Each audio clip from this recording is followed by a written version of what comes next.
முதல் தலைவலி பாகிஸ்தான் வந்துட்டு இந்தியா பாகிஸ்தானோட பார்டர் பிரச்சனை.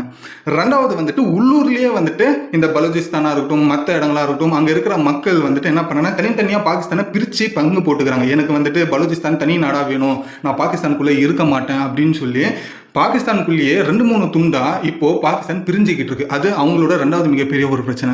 மூணாவது பிரச்சனை ஆல்ரெடியே கிட்டத்தட்ட 60-70 வருஷமா நடந்துகிட்டு இருக்க இந்த ஆப்கானிஸ்தான் பாகிஸ்தானோட எல்லை பிரச்சனை. ஸோ இதெல்லாம் நீங்க லிட்டரலி பார்க்கும்போது இந்த பாகிஸ்தானை பொறுத்த வரைக்கும் அங்க சுத்தி இருக்கிற நாடுகள் கிட்ட உரண்டை இழுத்துக்கிட்டே தான் இருக்காங்க.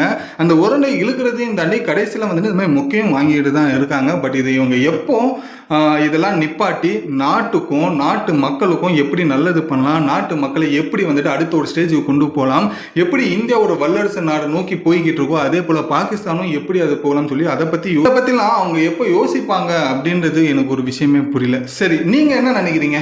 பாகிஸ்தானோட இந்த 3 பக்கமும் ரவுண்டு கட்டி அடிச்சு